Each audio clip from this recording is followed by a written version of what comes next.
Much, Missionary Grace. Good morning, everyone. Let me greet you. Happy Lord's Day. Are you happy indeed? Amen. You know what? Every Sunday, I am excited to worship God in spirit and truth.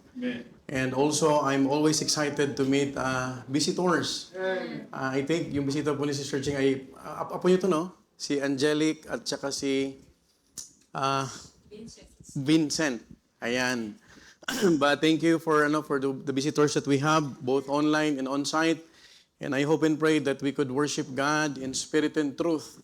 So this time, I would like to invite you all to open our Bible in the book of Judges, chapter 2, beginning from verse 7 down to verse 13.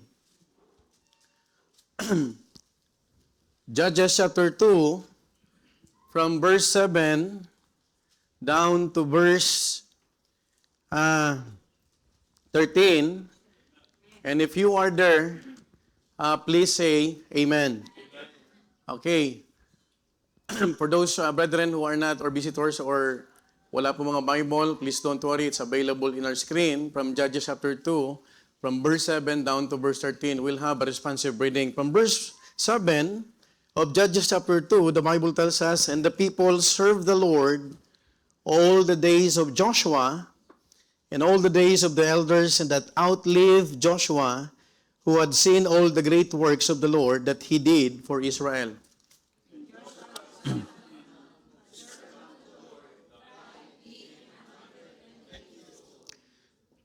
Verse 9, "And they buried him in the border of his inheritance in Timnath Heres or Hers, in the mount of Ephraim on the north side of the hill Gash."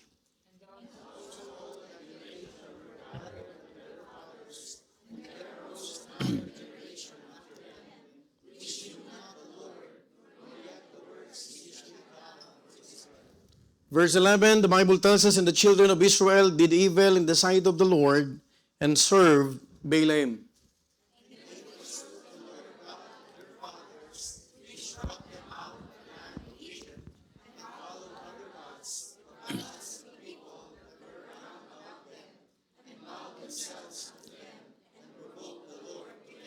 Verse 13, altogether now read, "And they forsook the Lord and served Baal and Ashtaroth." I'd like to read verse 10, but this time just follow me in silent reading, and after this we'll go to the Lord in prayer.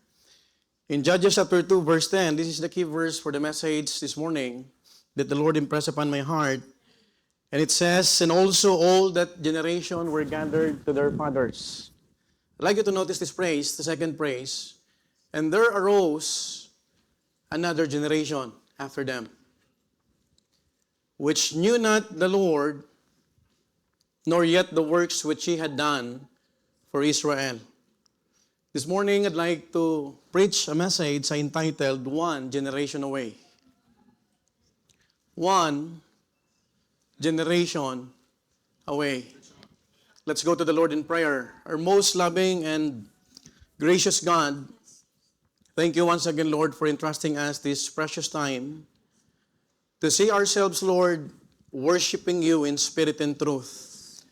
Lord, we are not worthy, Lord, of your manifold grace, but we become a recipient, Lord, as you have extended us your favor, your mercy. And we pray, Lord, that you will continue to guide us. Help us, Lord, to be sensitive to your will. Help us, Lord, to grasp some truths and precious principles, Lord, that we could use it in our daily lives to combat or to fight the spiritual battle, Lord, while we're doing your perfect will in our lives, oh Father. Lord, if there's anyone, Lord, who needs to be a born again in a Bible way, Lord, please speak to them, oh Father, in a very special way through the help of the Holy Spirit, because we always believe, Lord, that faith cometh by hearing, and hearing by your word only. Thank you, Father, for this privilege that we could come before thy throne and even ask your wisdom, your guidance, as I ask the Holy Spirit, Lord, to empower me. Help me, Lord, to just be a blessing to your people. And may you continue, Lord, to meet the needs of your people, O Father. Lord, help us, Lord, that this worship service today will be indeed a remarkable one because we entrust ourselves before the Lord and we claim that you will be the one to bless us spiritually and even, Lord, to feed our souls. Thank you, Father. We love you. We honor you. In Christ's name we pray.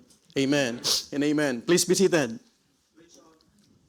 One generation away. Today, allow me to begin by asking a question. How long is a generation? How long is a generation? Now in Scripture, a generation is often measured at around 40 years. In Exodus chapter 16, verse 35, if you will follow me in silent reading, the Bible tells us in Exodus 16, verse 35, it says, the children of Israel did eat manna 40 years until they came to a land inhabited. They did eat manna until they came unto the borders of the land of Canaan. Abitek, please follow me. In Numbers 32, verse 13, the Bible says, and the Lord's anger was kindled against Israel, and he made them wander in the wilderness 40 years. Are you following? Amen. Until all the generation, look at this, that had done evil in the sight of the Lord was consumed. Now, sometimes it could be shorter and also sometimes longer. But generally in the Scripture, it is the span of one lifetime. I hope you are following. Now, in our time, one generation feels long.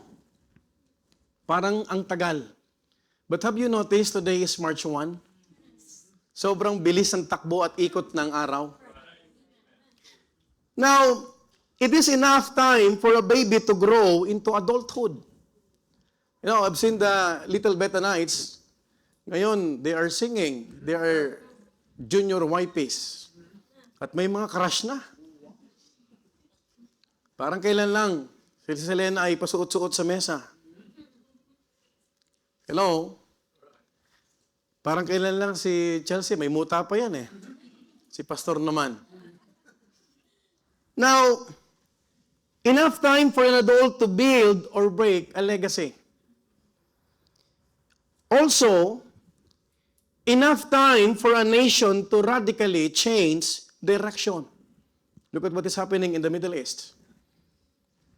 Enough time for a third world country to become first world. Just imagine China will rise. That kind of momentum in their country. Sobrang naging superpower na. Or on the contrary, it is also enough time for a stable nation to decline. Now, let me remind you that 40 years is not eternity. But it is enough time to reshape the future. In our key text, we can see the records of what happened within the span of one generation. Kanina binasa ko yung verse 10. Nakita natin ng malinaw, and there arose another generation after them. The sad thing about this, the Bible revealed, which knew not the Lord. Are you following? Folks, between verse 7 and 13, something dramatically changed. Yes, the people were the same. Yes, the land was the same. Yes, the history was the same, but something took a sharp turn. And if you would notice, there was a shift happened with one generation. That is why this morning we will be talking about a message entitled One Generation Away. Folks, let me submit to you the 3 generations in Judges chapter 2. 3 henerasyon ang makikita mo sa chapter na ito. Number one, let's talk about the first generation, and that is the generation that stood. Are you following? The generation that stood. Look at verse 8 and 9. And Joshua, the son of Nun, the servant of the Lord, died, being 110 years old. Kanina, sinasabi ni Brother Sagani sa ating devotion that Joshua became the successor of Moses. But in this particular verse, ito na yung dulo, the latter part of the life of Joshua. So iisipin mo, kapatid, hindi lahat ng panahon malakas tayo. Hindi lahat ng panahon makikita mo na kaya mo magtrabaho ng 12 hours. Are you following? And in verse 9, in verse 8 sabi rito, and they buried him in the border of his inheritance in Timnath Heres, or Heres, in the mount of Ephraim on the north side of the hill Gash. Now, in this passage, we see the importance of a generation. Dati, nung kasama ni Moses si Joshua, bata pa si Joshua. But here comes the generation, kapatid, na merong panibagong kasunod, at yung bata pa ngayon ay mamamatay na at namatay na.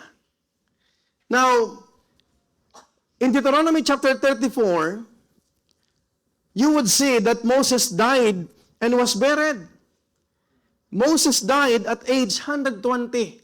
Ilang taon si Joshua? 110. Now, just before Israel entered the land, in Deuteronomy chapter 34, verse 7, allow me to read quickly, sabi ng Bible, and Moses was 120 years old when he what? Died. His eye was not dim, nor his natural force abated. Pakikita mo, may mga seniors, may mga 100 taon na hindi gumagamit ng salamin. Pero ngayon, bata pa, nagsasalamin na. Now, you would say, if you're going to go back to our text, in Judges 2, the time came for Joshua, the successor, to die also. Joshua then led the conquest and settlement, which is more or less believed to be, how many years? 25 years. Imagine, 40 years doon sa wilderness, and here comes another leader named Joshua. And he led the Israelites for almost 25 years. Joshua was not merely a successor to Moses. Kung tutuusin, pag pinag-aralan mo ang buhay ni Joshua, you would understand that he had lived in Egypt. Kasi kasama siya doon sa unang henerasyon. Are you following? He had seen the plagues. How many plagues again? In Egypt? 10 plagues. He had walked through the Red Sea on dry ground. Nakita niya kung paano nahati yung Red Sea. And also, kasama si Joshua na kumain din ng manna in the wilderness. Now, they stood on the dry ground while Pharaoh's chariots were swallowed by the sea. They are the generation that was redeemed by God from slavery. Now, we should not forget that Moses was there to what? To free them from bondage. Alam natin na ang Israelites for how many years? 400 years. Naging slave ng Egypt. Tama po ba? But God will never forget His people. You know what? Makikita natin, they are also the generation who was in the front seat of God's majestic power. Sipin mo, ikaw ay makawitness na ang dagat ay nahati. And you will walk on the dry ground. Kasi pag binabasa mo lang ng wala lang, parang nagbabasa ka lang ng comics. Pero kung uunawain mo, it's all about God's power. Tama po ba? Joshua belonged in a generation that was redeemed by God from slavery. He belonged in a generation that stood for God and that God stood for. You know what? Nasaksihan ni Joshua ang kapangyarihan ng ating Panginoon magmula pa sa Egypt hanggang sa lupang pangako. But at the age of 110 years, he was promoted. He retired. We saw the mighty Joshua who led in the battle in Jericho, but in Judges chapter 2, it's not about the strength of Joshua. That is why you cannot boast about your strength today. Kasi kung ikaw 10 years ago ay sobrang lakas, hindi ibig sabihin lagi kang malakas. It's about what happens when the strength is removed. You know what, in verse 8, he died, and in the next verse, he was buried. Joshua on his own is a central figure of Israel. In Israel, I mean, he represented a living memory of God's mighty acts. Kung meron mang tao doon nakakita ng lahat ng ginawa ng Panginoon mula sa Egypt hanggang sa Promised Land, isa doon si Joshua. Now, we would understand here, we will see that it's not a question if leaders, no matter how accomplished they are, they will die. They will always die after God's mission in their lives are accomplished. That is why, huwag kang umayaw na sasabihin mo sa Panginoon, Lord, ayoko na maglingkod sa iyo. Because you know what? I'm gonna tell you this truth. Kapag tapos na ang mission mo sa mundong ito, ang plano ng Panginoon sa iyo, you will be promoted. Are you following? Because if you are a genuine believer, you are saved to serve. Folks, the greater question is this: what happens after they are gone? Kasi nagpapalit ang leader. You know what, folks? When godly leaders die, the worry is not what will happen to them, but what will happen with the people that they led. Huwag niyong isipin yung mga mananampalataya o yung leader na na-promote na sa langit because they're already enjoying in the loving arms of God. Pero ang dapat nating tanungin, paano yung mga at anong mangyayari sa mga naiwan? Folks, Joshua's generation stood because they had first-hand redemption experience. Hindi nila sinamba, kapatid, yung mga Diyos-Diyosan because nakita ni Joshua yung kapangyarihan ng Panginoon first-hand. Hindi second-hand. They were become what? The first generation who have seen the mighty and powerful acts of God. Now, folks, ang mga first-generation Christian in our times na nakasumpong sa Panginoon sa panahon ng kagipitan ay kadalasan matatag sa pananampalataya. You know why? Because they did not borrow their faith from others. Because there are dangers kapag ang mga mananampalataya ay parang katulad ng nasa religion lang na kinagisnan nila na sila ay nasa simbahan. Are you following? Folks, we have to understand that they experience, the first generation Christians experience slavery also. Do you believe on that? Whether slavery to the world or slavery to sin. Lahat tayo ay inalipin ng mundo, isn't it? Lahat tayo ay may mga kasalanan, kapatid, na hindi na natin nagagawa because God already redeemed us. Folks, my dear beloved brethren, they knew what it meant to be bound. They knew what it meant to be helpless. You know what? Ang hirap makawala sa bisyo. You cannot change your life. You cannot overcome vices. You cannot have or maintain a godly family kung wala ang Panginoon.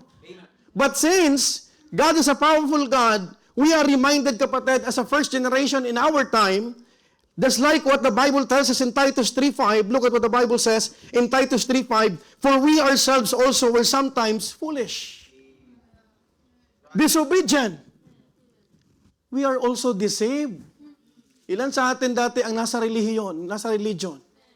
Lumuluhod pa mula sa pintuan hanggang dun sa dulo. Nagtitirik din ng kandila. Tama po ba? Lumuluhod din sa ribulto. While we truly understand after we got saved that God is a spirit. And we do not need images just to worship or remember God because as the Bible tells us, for God is a spirit. And we must worship Him in spirit and truth.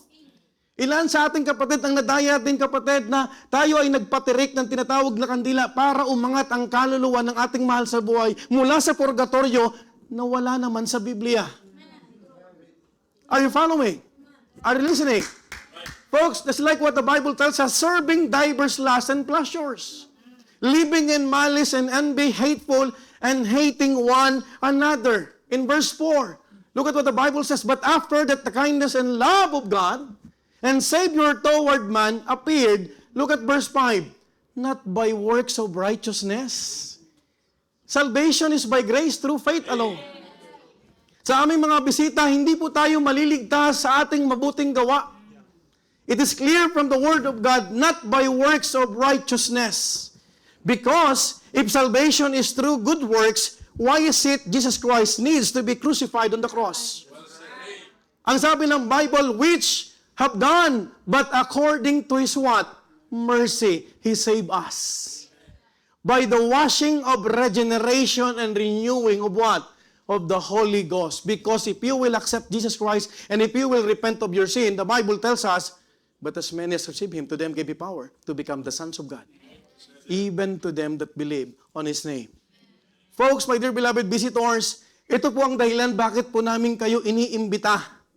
At salamat po sa pagpapaunlak ninyo dahil kapag natagpuan po nyo ang tamang pananampalataya at pwede nating matagpuan ang pananampalataya kung tayo ay makikinig sa salita ng Diyos. In Romans 10:17, faith cometh by hearing and hearing by the word of God. Ang tamang pananampalataya daw ay nagmumula sa pakikinig at sa pakikinig ng ano? Hindi ng sakramento. Hindi ng tradisyon. At lalong hindi sa pagiging kabilang sa anumang denominasyon. Are you following? But according to His mercy, He saved us. Folks, nung niligtas tayo ng Panginoon, hindi yun teorya. Kasi naunawaan natin kapatid kung paano tayo sinagip ng Diyos na buhay. Mula dun sa pagkaalipin ng sasanlibutan. That is why a genuine mark of a true saved person ay nakaalis mula dun sa pagkabilanggo niya sa kasalanan. But if you are still in this bondage of sin, you better check your salvation. Because it is dangerous to claim that you are a believer, but there's no change. My dear beloved brethren, my dear beloved visitors, I hope that you truly understand, ang makakapagbago lang sa atin ng buhay, hindi religion, hindi rin pagiging Bethany Baptist Church. The only person who could change our life, even our destiny, from hell to heaven, is only Jesus Christ. Because the Bible tells us, I am the way, the truth, and the life. No man can come unto my Father but by me. I praise God because my Savior is only one. I praise God because the only element that could wash my cleanse when I commit mistakes, day upon days, it's only the blood of Jesus Christ. I don't need to go to the cubicle just to confess my sin to that person in the cubicle. Because my God can forgive my sins. If you will repent of your sin, it is what the Bible says in 1 John 1:9. If we confess our sin, He is faithful and He is just. Kaya kapatid, wala tayo sa loob ng opisinang confession room. Meron tayong direct access. Are you following? Folks, you have to understand this morning, I'd like you to ask this important question. How many among you are the first generation believers? Can you raise your right hand? I'm talking even to the brethren. Ikaw ang unang na-save sa pamilya mo. If you are raising your right hand, it means you belong to the first generation. Folks, I am asking that because yung talagang sa putikan ng kasalanan, kapatid, tayo ay natagpuan. Yung nakilala mo ang Panginoon, hindi dahil sa pamilya. Hindi dahil lumaki ka sa Sunday school. Kundi dahil sa sarili mong pangangailangan.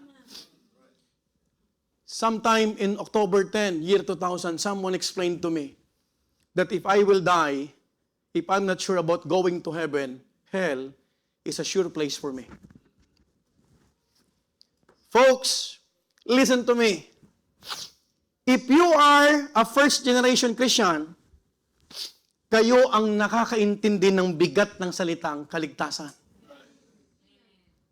That is why Joshua stood firm. Because he have seen they are the first generation. Bakit niya sasayangin yung buhay niya? Kahit wala na si Moses, he stood firm. Because he have seen the power of God. Have not I commanded you? Di ba yun ang sabi ng Panginoon kay Joshua?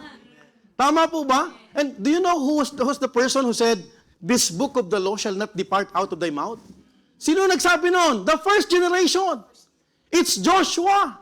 Because naniniwala siya, na-experience niya kung gaano katotoo ang salita ng Diyos. Even the mighty power of Pharaoh, the king of Egypt, they were slave. They were being slave for 400 years. But when God led Moses, mga kapatid, to become the deliverer through the power of God, makita natin kapatid, si Joshua, isa sa mga nakatawid mula sa Ehipto papunta doon sa lupang pangako. What a blessing! You know what, my dear beloved brethren? Because you would understand, you remember who you were before Christ. Kapag first generation believer ka, hindi mo basta-basta isusuko ang pananampalataya mo dahil alam mo kung saan ka kinuha ng Diyos. In Hebrews chapter 6, verse 4 to 6, let me read slowly and clearly with all my heart. Ang sabi ng Bible, it is impossible to those who were once enlightened and have tasted of the heavenly gift. What heavenly gift? The eternal salvation. And were made partakers of the Holy Ghost. Di ba naging anak tayo ng Diyos? A person who received Jesus Christ, a person who repented of her sins, he will experience twice or 2 times of his birth. Physical birth and spiritual birth. By virtue of what? Is spiritual adoption. In verse 5, look at what the Bible says, and have tasted the good word of God. Hindi ka na naiinip. Ang tagal naman ng preaching doon. Kasi saved ka na. Ang naiinip lang yung wala pang relasyon sa Panginoon. Believe me, folks, sabi rito, and the powers of the world to come. Look at verse 6, my dear beloved brethren and visitors. If they shall what? Fall away, to renew them again to what? Unto repentance. Imposible ang isang totoong ligtas, talikuran pa niya ang Panginoon. Kapag totoo ka. That is why the doctrine about OSAS, once saved is always saved, is only for the true believer. Are you following? Folks, my dear beloved brethren, I'd like to remind you all in verse 13, 14 of Colossians 1. Ang sabi ng Bible, who hath delivered us from the power of darkness. Amen? And hath translated us unto the kingdom of His dear Son. Don't think that this world is the best kingdom. Look at Burj Al Arab right now. Look at Dubai right now. The tourist hub. Nagkakaproblema. Pero yung Diyos natin, yung kingdom ng Diyos natin, kapatid, walang problema. Tama po ba? Ang mamahal ngayon ng gasolina. Pero pag anak ka ng Diyos, kapatid, you will always cling to God. You will always have hope. In verse 14, look at what the Bible says, in whom we have redemption through His blood, even the forgiveness of sins. My dear beloved visitors, I hope you would listen carefully. The only element that could wash your sins is the blood of Jesus Christ. Amen. He can redeem you. He can wash your sins. And when God forgives you, He will forget every sin that you have committed as long as you are truly repenting of your sin.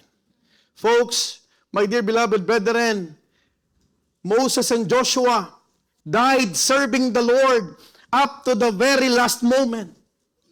Caleb also, presumably, but the Bible is silent on his death. They did not retire. They did not retreat. And they did not relax. Kapatid, ang paglilingkod sa Panginoon, walang resignation. That's right. It's either God or Jesus Christ will come back again or He will promote you unto glory. Right. Amen po ba? You know what? These people, kapatid, na pinag-uusapan natin, kapatid, sila ay huminto sa paglilingkod sa Panginoon, sila ay namatay na. Folks, why I'm saying this, it's because Mga kapatid, I'd like you to ask this question, is that your anthem too? Will we die in the service of the Lord? Ilan sa atin nagde-desire, Lord, sana kahit bawian mo ako ng buhay, ang dalangin ko, ako ay naglilingkod pa rin sa'yo.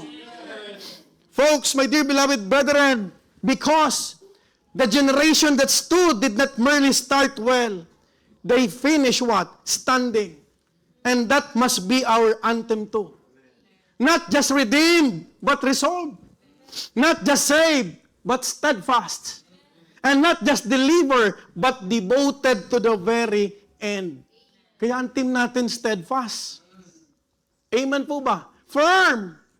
Establish. Because whether we like it or not, we are just one generation away from seeing our Savior. Make it count. His imminent coming can happen even today. Are you following? Yung hindi mo inaasahan na parating na. Do you know that Jesus Christ will be back? Just like the thief. May nakita ka ng magnanakaw na nagpapaalam? There are many passages in the Bible, just like in the time of Noah. People are marrying, drinking, surfighting. And who would have thought na itong mga nangyayari ngayon, hindi ito, kapatid, aksidente. Are you following?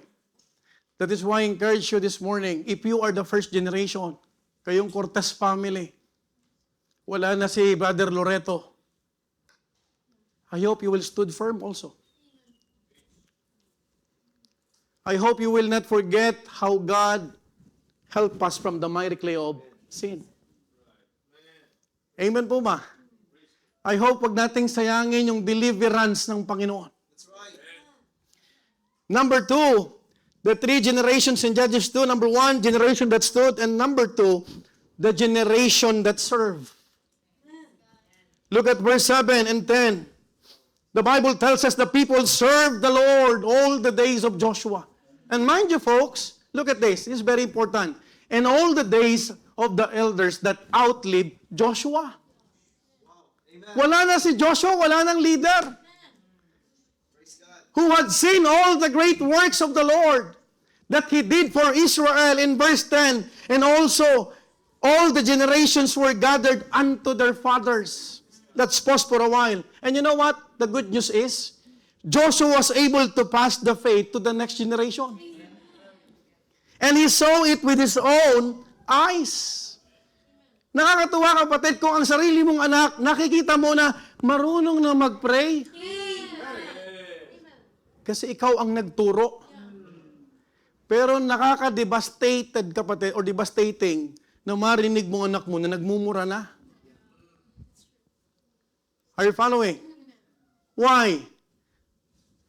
It's normal to live in the world system.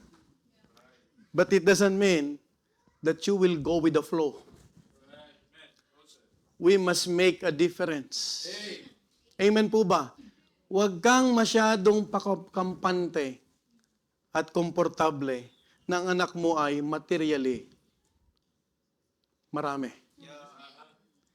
Ang tanungin mo, pag namatay ba ang anak ko, sa langit ko makakasama?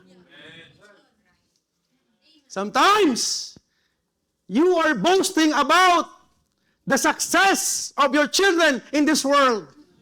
But can you boast the spiritual legacy that you are the one who taught to your own kids? Because material possessions will normally, what? Be corrupted. That is why the Bible is clear. What shall a profit a man if he shall gain the whole world and lose his own soul? You know what? The Bible says that the people served the Lord all the days of Joshua. And take note, not just during Joshua's leadership, but all the days of the elders that outlived Joshua. What a blessing! You know what? We could learn from this that leadership transitioned, but service remained.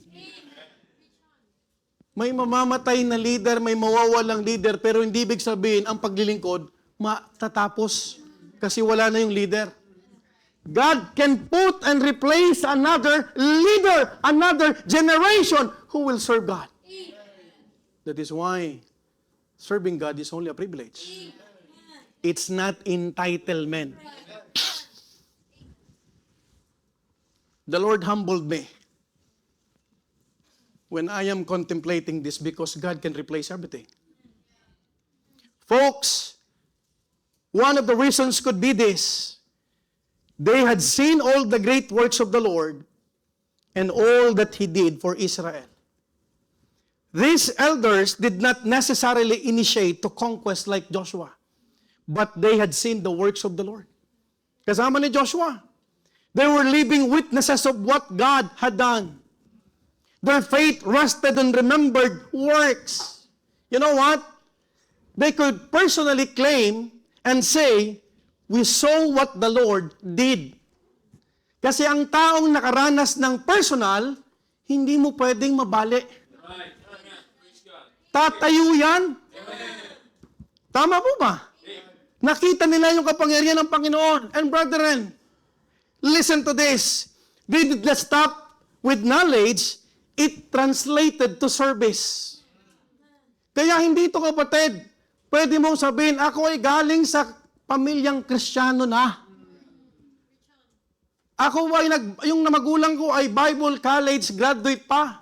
Ang teacher po namin pa ay si Preacher Judel. Napakabait kasi pinasa kaming lahat. Are you following? Hindi mo pwedeng gamitin yon. You know what? You may ask me, aren't they of the same generation with Joshua?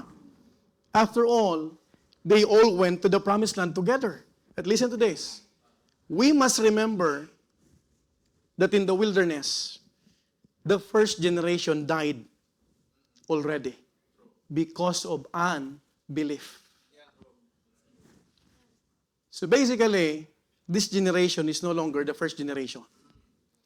These are the second generation. You know what? God declared that all those 20 years old and upward would fall in the wilderness. And only those below 20, except Joshua and Caleb, were allowed to enter the land. Kahit si Moses, hindi nakarating. Look at verse 29 of Numbers 14. Your carcasses shall fall in this wilderness. Are you following? And all that were numbered of you, according to your whole number.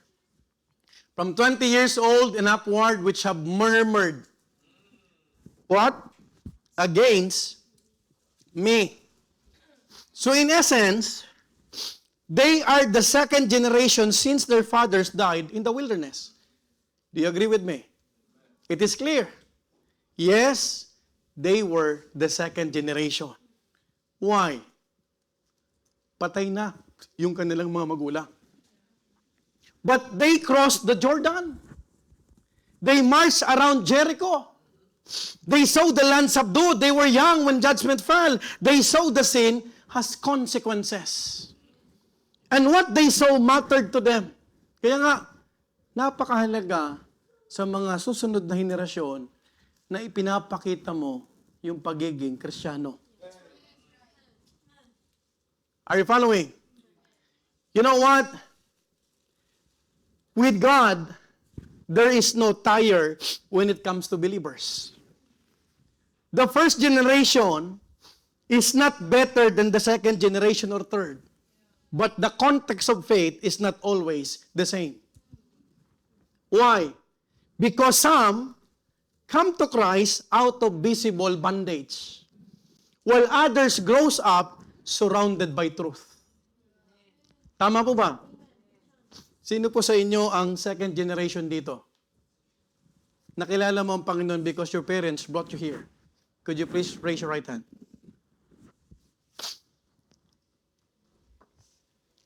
We praise God for the parents who exhibited what? Godly example. Amen po ba?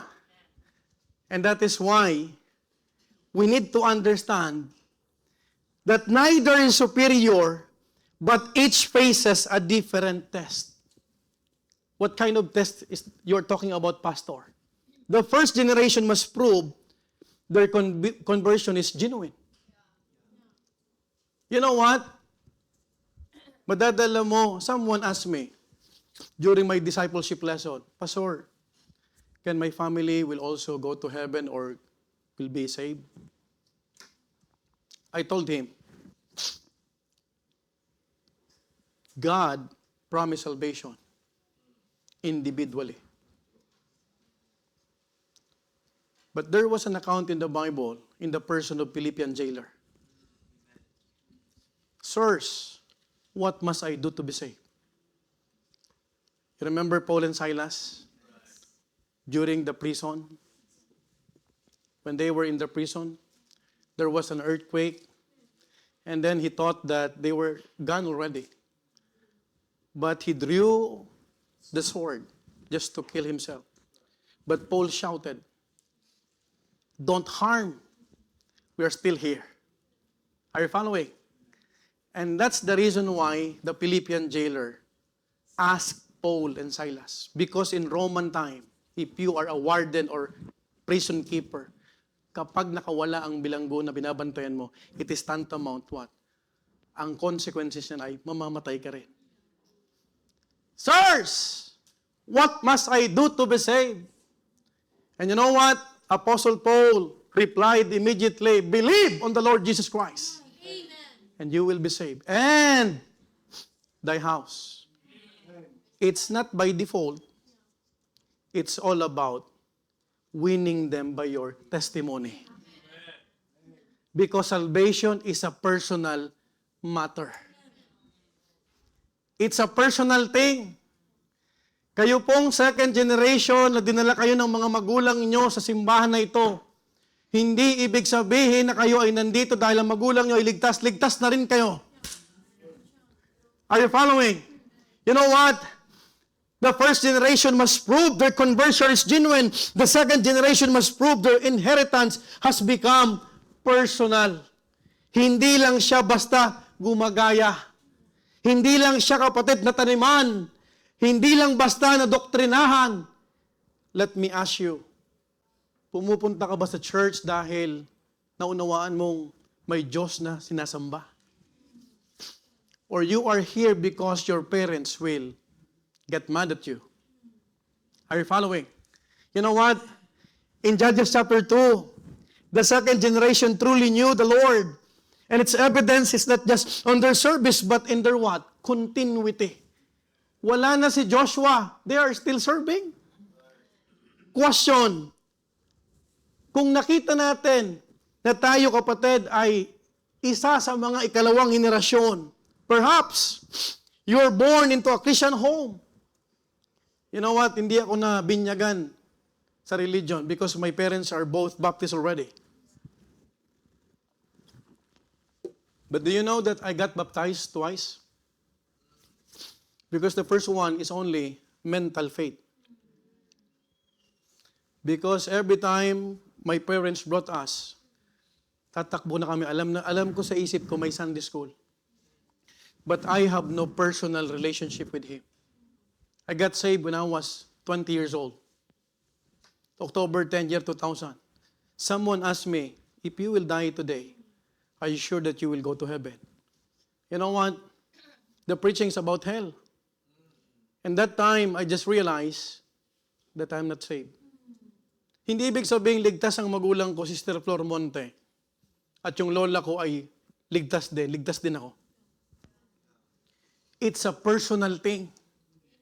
Folks, my dear beloved brethren, perhaps you are raised in church culture, exposed to truth from childhood. Yung iba sa inyo, may mga ministries na. Or your parents got saved and you inherited that faith. There is nothing inferior about that. In fact, it's a blessing. But you have to be very careful. Why? Because you did not have to grow up in darkness. You did not have to taste the bitterness of rebellion. And to know that sin destroys. Mga young people, huwag kang mainggit sa mga kasabayan mo na parang ang kasalanan sa kanila, laro na lang. You have no idea. It's only by the grace of God that your pastor can stand behind this pulpit. I cannot overcome my worldliness, the lust of the flesh, without the grace of God. Ang hirap makawala sa pagkabilanggo at sa pagkaalipin sa kasalanan. Maraming mga young people nagsasabi, sana hindi muna ako naligtas dahil gusto ko munang subukan yung makipag-date, yung pumunta sa motel, yung pumunta sa drug session, yung makipagrelasyon labas sa kalooban ng Panginoon. You have no idea. You have no idea how painful it is. Wala kang idea kung hindi lang sa biyaya ng Panginoon. Hindi lahat nakakabangon. Are you following? That is why you remove that in your mentality na parang kinakaingitan mo pa yung kaklase mong nagka-cutting classes na nakikipaghalikan sa metro. Don't be envious with those things because kapag ang kasalanan, kapatid, na sana ito, hahanapin mo na. And there will be sleepless night in your private room. And there will be struggles in the flesh. Na biyaya na ng Diyos, ma-overcome mo yan. Because God promised Jesus Christ, I have overcome the world. You have no idea.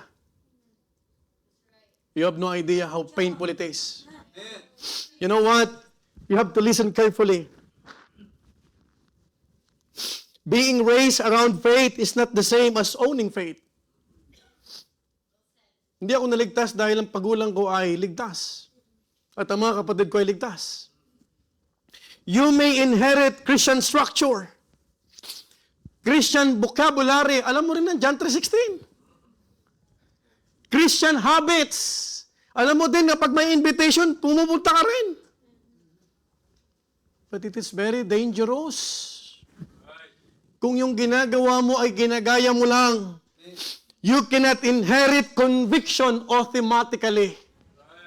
Folks, just like what Joshua mentioned on the latter part of his life, if it seemed evil unto you to serve the Lord, choose you this day whom you will serve, whether the gods of which your fathers served that were on the other side of the flood, the gods of the Amorites. Joshua stood firm. He did not bow down to those gods. He only bowed down to one and living and powerful God. And he said, but as for me and my house, we will serve the Lord. Kahit wala kayong yaman, kahit wala kayong bahay, kung ang pamilya mo kasama mong naglilingkod ng may katapatan sa ikaw ang pinakamayaman. Are you following? You know what? Choosing to serve God is personal. It cannot be inherited. Hindi ko pwedeng ipasa ang conviction ko sa aking anak na may sakit ngayon. I cannot do that. And I will never ask my own son, son, you are the next pastor of Bethany Baptist Church Milan. I won't do that because I'm not God. Hindi pwede ang kapatid, gaya-gaya lang. That is the reason why we have to understand at some point what was your parents' faith must become your own faith.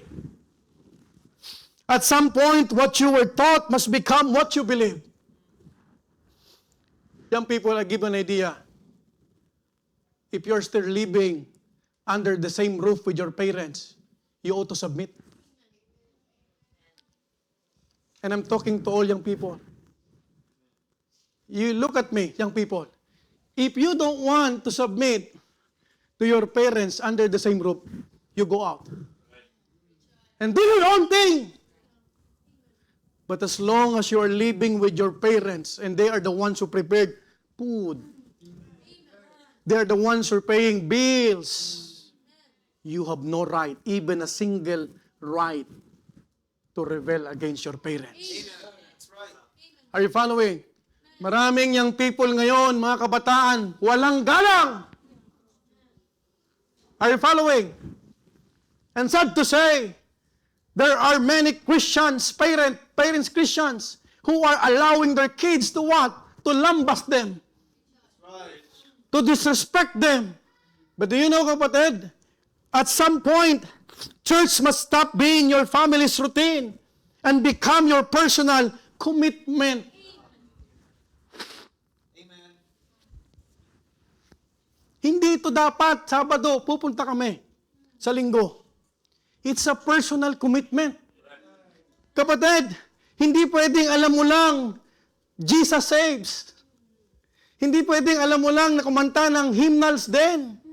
Pero hindi natin mapaliwanag kung anong personal na ibig sabihin ng paano maligtas. The reason why second-generation Christians are sometimes fragile, it's because the first-generation Christian did not live a godly example and steadfast in faith. Sad to say, it's happening. Believe me or not, I don't need your approval. I don't need that you will agree to what I'm saying, but this is reality. Because it's happening. You know what? Listen, parents. Pag malabnaw ang conviction ng first generation, ano ang may papasa natin sa susunod na henerasyon? Listen. If you're thinking about this, the church attendance is optional, the ministry is occasional, the giving is conditional, the soul winning is incidental. Ano ang ipapasa mong pananampalataya sa mga susunod na henerasyon? You want your kids to be blessed by God? Teach them how to give. But how can you teach them to give if you are not giving also? I've mentioned this. Giving is only by grace. And if you are not giving, it's a disgrace. Are you following? Folks, matuturuan natin ng bata kung nakikita nila sa atin. Amen? How many times I'm encouraging you to establish a family altar? We have, by the grace of God. How about you? Do you think it's fictional? Do you think it's only a myth to have a family altar? This is the reason why I am asking you your personal prayer, aside from the midweek prayer meeting. Because you have to establish a prayer altar. A family altar.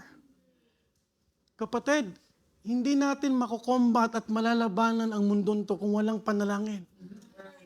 When the first generation's faith is weak or inconsistent, the next generation may lose sight of God's word. People can attempt to bring their cultures and standards inside the church. But Sunday school teachers, preachers in church, and missionary don't allow people to bring their old cultures. Because we have one standard. Hindi tao ang masusunod kahit malaki pa ang giving niyan. Are you following? Ang dapat masunod, yung salita ng Diyos.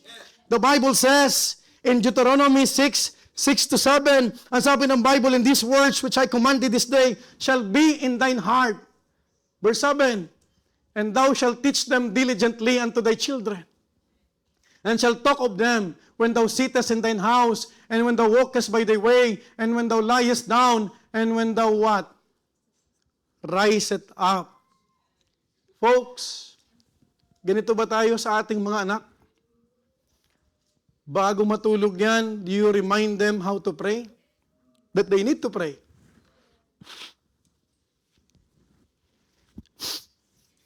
Are we also reminding them?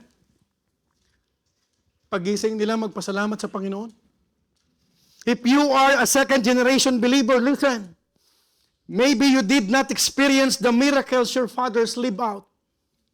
But surely, you saw the power of God in your family. Hold on to that. Dati wala kayong sasakyan, ngayon may sasakyan na kayo. Make it your anchor in your faith. Make it your fuel to serve God faithfully. Do you know what you are holding the rope not just for yourself, but for the eternal future of your great grandchildren? First generation, we need to be steadfast. Second generation, kailangan magpatuloy yung ating pananampalataya. And don't just think about your own self. That is why I am wondering, I am very sad for a parent to just easily leave church. And then they will see their own kids staying in their house. But they were supposed to be in the house of God. Are you following? You know what? You have to understand, serving God should be our life. Kung titigil ka sa pananampalataya, paano na ang mga anak natin? Ang mga apo natin? Ang mga lahi na susunod sa atin? You know what? To carry the faith to the third generation of believers is not so second generation believers must decide. Will Christianity be cultural or covenantal? Will Christianity be about conviction or convenience? You know what? Isang araw, alisin ako ng Panginoon dito, mamamatay ako. If God will tarry His coming. Alam mo, iniisip ko, sino ang susunod na magtitimon? The same conviction. The same standard that we have from the Bible. Because I've seen many great churches, even in U.S., they were so flourishing. They were so successful. But after the transition, church building becomes restaurant.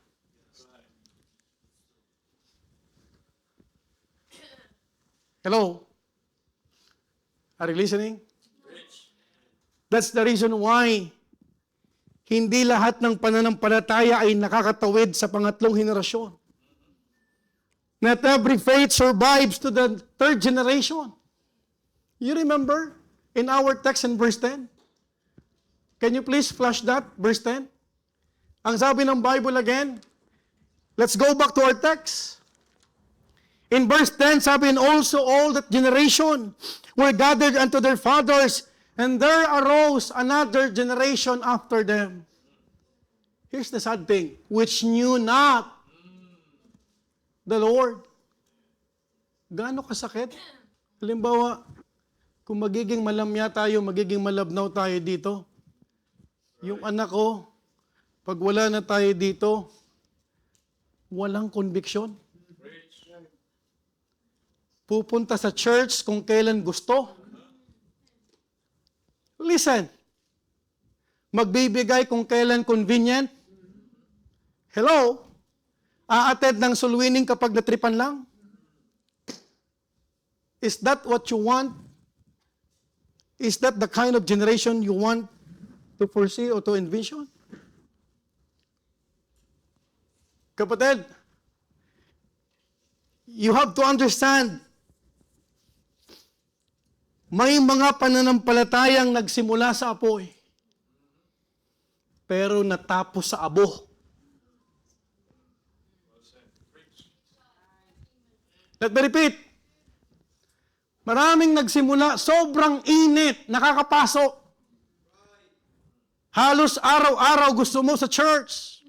Gusto mo discipleship, gusto mo Bible study. But where are they now?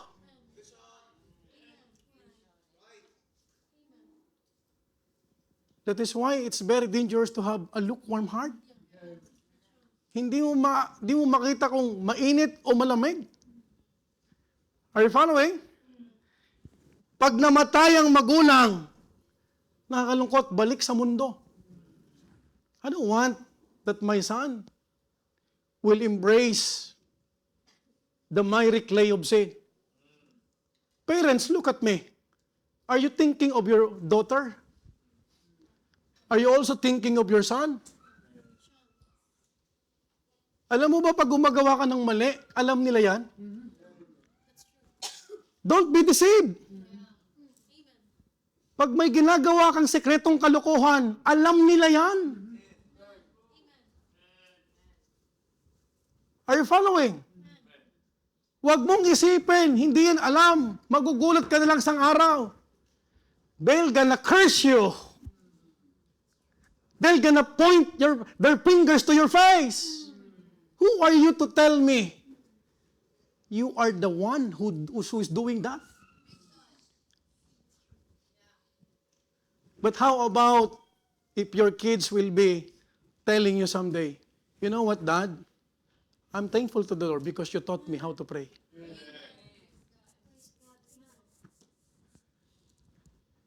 Are you listening? I'm trying to conserve my voice. Kasi may joy pa. Nakalimutan ko may joy pa.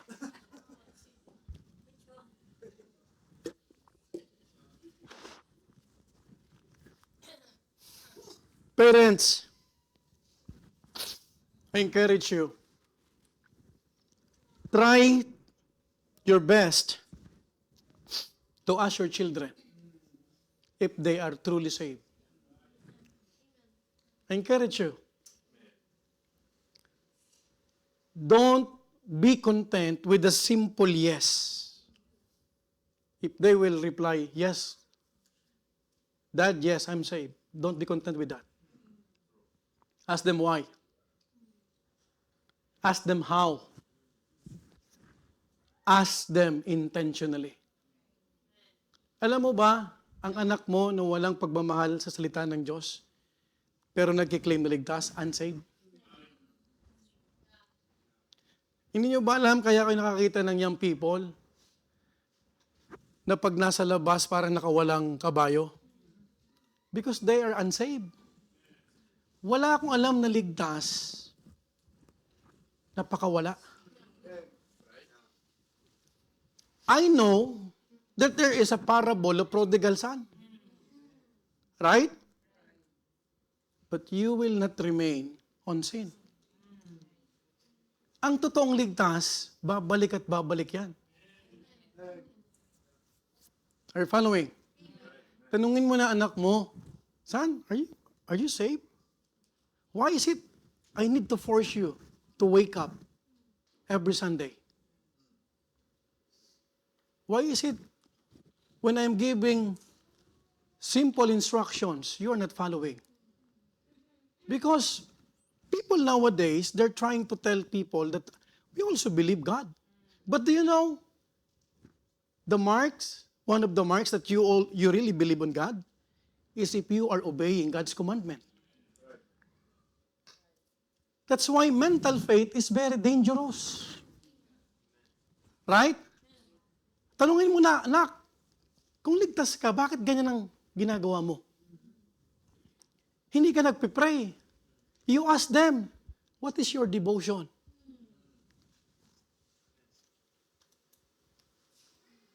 Kasi pwedeng ang anak mo mababad sa ministry. That is why your pastor unload the young people. Because ayokong isang araw, busy lang ang mga young people sa mga ministry, pero wala palang totoong devotion sa Panginoon. Are you following? One generation away. Sobrang init ng panahon ni Joshua. Kahit yung mga sumunod sa kanila. In Psalm 78:4 and 7, are you still with me? We will not hide them from their children, showing to the generation to come the praises of the Lord and His strength and His wonderful works that He hath done. Verse 7. Look at this. That they might set their hope in God and not forget the works of God, but keep His what? Commandments. Huwag mong dayain at hayaang madaya ka ng kalaban, ng dyablo. Na iniisip mo rin sa sarili mo, naniniwala ako sa Diyos kahit hindi ako nag-church. Kasi ang totoong nananampalataya sa Diyos, sumusunod sa kautusan. Not forsaking the assembling of ourselves, as the manner of some is. Your children can grow up in a Christian home and still never truly know Christ. And children, for your love and service for Christ, You stand in the gap. Itawid mo ang pananampalataya sa susunod na henerasyon. You know what, to our dear visitors, you are the grand, apo kayo, no, Sir Cheng. The only motive of your lola is for you to be able to share the importance of having genuine relationship with Christ. Because your lola will not stay longer. Time will come, we will all face the reality of death. Second generation, let me encourage you. Huwag mong hayaan maputol sa'yo. Itawid mo yan. Kasi masakit sa kalooban na pagkatapos ng isang henerasyon, yung susunod na henerasyon, they knew not God. And they served the gods of Astaroth. Hindi ka matutuwa kahit natapos ang anak mo na professional kung ang Diyos niyan ay Diyos ng mundo. So don't boast about me about the success of your kids in the world. Because there are many successful people more than they. But we are successful. Do you know that the word success is only mentioned in one verse in the Bible only? And you can find it in the book of Joshua. And that is a good success. Hello? Don't be enticed that you have a doctor, a son, a daughter who became a dentist. Walang problema doon. Masaya tayo dyan. Pero anin mo yung doktor o architect kung ang Diyos na pinaglilingkuran nila ay Diyos ng mundo. Are you following? Folks, we are all just one generation away from forgetting God if we will not stand today. Tayo tayo. Be steadfast. Amen? Huwag kang mag-aasawa ng hindi mananampalataya. And I will not change my statement. If you will pursue that, it's not me who will suffer later on. I am here to become the preacher of God's Word. And my job is to preach the Word of God. Wala akong kapangyarihan na baguhin ang puso mo. Ang may kapangyarihan yung salita ng Diyos. For the Word of God is quick and powerful, sharper than any two-edged sword, piercing unto the dividing of the soul and spirit, and it is a discerner of our intents of the heart. Alam mo ba, kahit ubusin ko ang boses ko sa inyo rito, if you will not fight a good fight, it's useless. The three generations in Judges 2, number 1, generation that stood, the generation that served. Lastly, the generation that severed. In Judges chapter 2, verse 10, and also all that generations were gathered unto their fathers, and there arose another generation after them, which knew not the Lord, nor yet the works which he had done for Israel. Joshua died. The elders that outlived Joshua died also. Wala na. Saling-sali na to. Eventually, everyone in that generation died, were gathered unto their fathers. Even the faithful generation dies. Even the serving generation dies. Namatay si Joshua, isn't it? Namatay ang mga elders. Namatay ang lahat ng mga tao na tumawid sa wilderness. Now, the new generation came. And the sad thing is, hindi nila kilala ang Diyos. The break appears and a huge gap erupts. They had no experiential memory. Ito mabigat. Yung mga third generation, hindi nila nakita yung 10 plagues. Wala silang idea kung paano hinati ng Diyos ang Red Sea. They don't have an idea that they are wearing sandals for 40 years. But no food have been swollen. Wala. Mga bago to. That is why think about this. First generation, second generation. Think about this. Kung anong ginagawa natin dito sa Europe. And our slogan, Europe needs the gospel, is not the idea of your pastor. It was already embedded in the heart of your pastor. Because I never dream to have 100 congregation and to have outreaches in the Europe or even in the UK. I have no dream with that. Alam niyo yan, sabi ko sa Panginoon, specifically, 30 charted members lang, okay na ako. Are you following? Kung ano ang ginagawa natin dito ngayon, magdidetermine sa mga darating na araw. That is why I am angry to the preachers in charge. Kapag malabnaw ang dealing nila sa mga outreaches, kapatid, I am so sad. Why? Kapag malabnaw ang kanilang kinagisnan, walang soul winning na yan.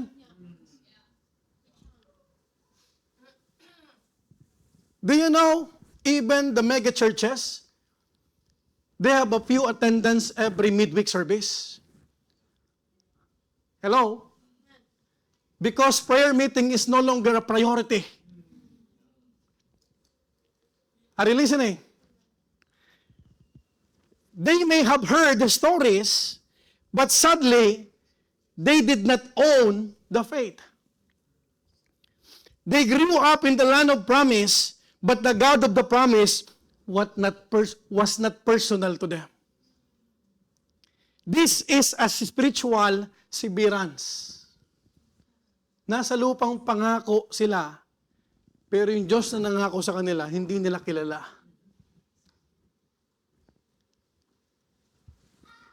It's a big dilemma. You know what? Once the knowledge of God is severed, decline is sure to follow. Look at verse 11. And the children of Israel did evil in the sight of the Lord. And you know what? If you're gonna read, I have no luxury of time, lahat ng mga Diyos-Diyosan, niluluhuran nila. They already forgot the true God.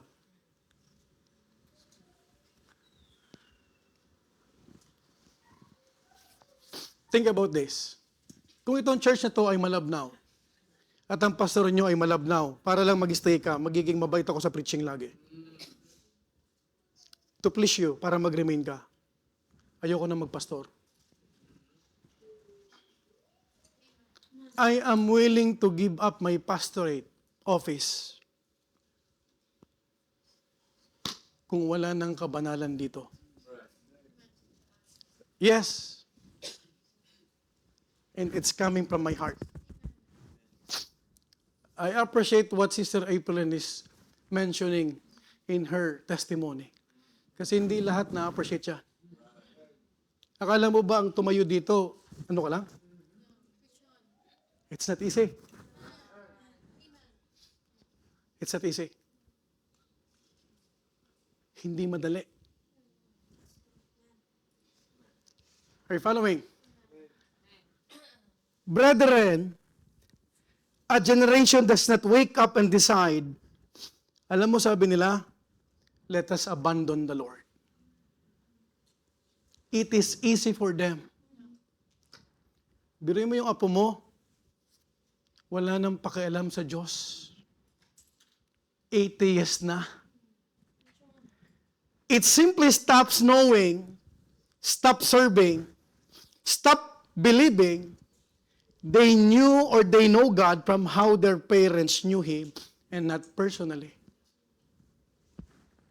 I'm almost done. Just give me 5 minutes. Scripture did not provide the fact whether their parents lacked training. Tinanap ko yung reference. Baka sabi ko hindi nagturo. Or the children simply lack a tender and open heart. But the result was severance, unbelief, and worship of other gods. The tragedy of Judges 2 is not Joshua or the elders died. It is that after the faithful died, their faith died with them.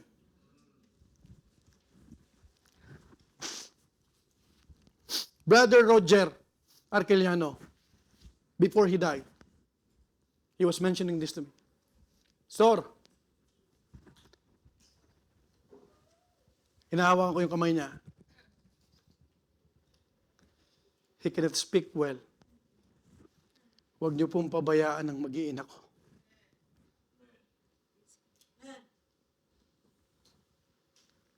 And that man who was already promoted, I salute him because he followed the advice of your pastor. Nung naglolo ko si Ivan, sabi ko sa kanya, palayasin mo. Sister Doris tried to resist because of the heart of the mother.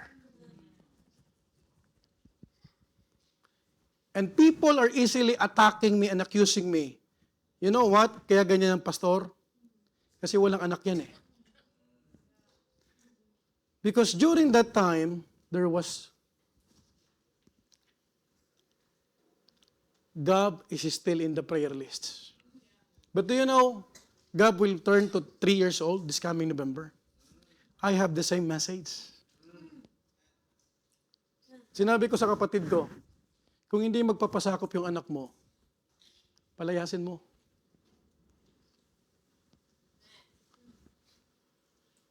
So you will not accuse me or your pastor. Kaya ganyan si pastor kasi walang anak yan. I have my son already. Hello? Are you listening?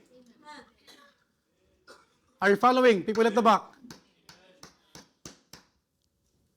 Here is the warning for us. We can grow up around truth and still never truly know God. The children can grow up singing, Jesus loves me, and never know what His love means. Alam mo ba si Gab? Kumakanta ng, yes, me. Susundan mo lang. Yes, me. Pero nasa tono yung bata. Sabi ko, purihin ang Panginoon, dinagmana sa Ama. Children, young people, little Bethanites. Asan si Iro? Let me ask you these questions.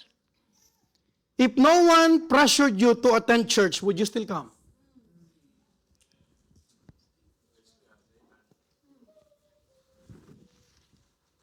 Ikaw, Jacob, pupunta ka pa rin ba rito kahit di pumunta yung tatay mo? If no one expected you to serve, would you still serve? If your family stopped believing, would you still believe? These are questions before I close. Because if our faith is only maintained by structure, routine, and parental expectation, it will collapse when structure weakens. When parents die, when your pastor is not around. Not all the time your pastor is here. It is God who laid in my heart that I will not go to outreaches because this is our base. Are you following? Your parents are not your salvation. Your pastor, your ministry, your talent is not your entry point to heaven. Your church is not your salvation. Reciting the Romans Road, John's Road, ano pa mang road yan, Bialiquesa Road, and winning souls is not your salvation. You must know the Lord personally, covenantally, and intentionally. Because history proves this. we are all just one generation away from serving God or serving gods. I can say in my naked eye, yung mga parents ito, noon hindi nyo ako maintindihan. Why pastor is so strict? Ang tingin nyo kay pastor, the greatest villain in Bethany. Totoo. Pero matagal ko nang tinanggap yon. Kasama yon sa panawagan na tinanggap ko sa Panginoon. And I'm not doing this because of you. I am doing this for God's glory. The difference between standing and severing is whether faith is personally known or merely culturally inherited. As my pastor says always, God, sabi ng aking pastor, Pastor Nable, God does not have grandchildren. He only have sons. Have you noticed that? Because in this world, it's either you belong to God's family or devil's family. Walang apo. Kasi ang kaligtasan, personal. Wala siyang apo pero anak marami. It's a personal decision. Yes, inherited their conviction, but no, don't just copy their faith. Because faith can be inherited, it must be personally known. Folks, as I close, we are just one generation away. Rumors of wars, ongoing wars, are signs of the times. And Europe is a breeding ground to Islam. Kitang-kita ko sa eskwelahan ng anak ko.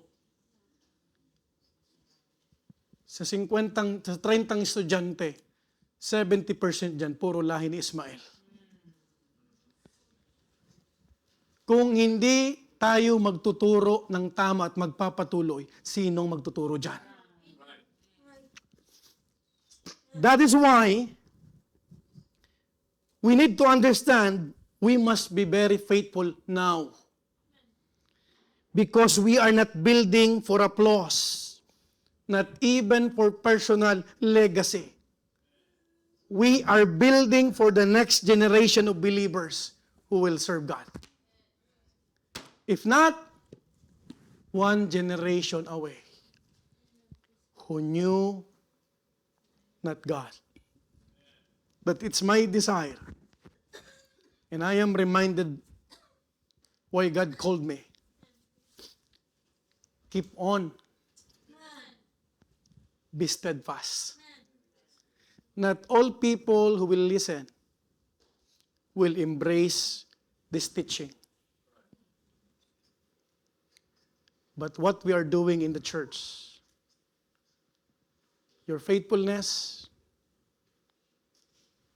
your giving, your involvement in soul winning will be the great indicators what kind of next generation we would like to have.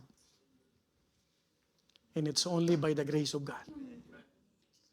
Again, after nito, pag nasa bahay na kayo, you ask your own son and daughter, saved ka talaga? Kasi baka nandito lang yan, kasi nandito ka. Let's all stand up. Heads be bowed, eyes are closed.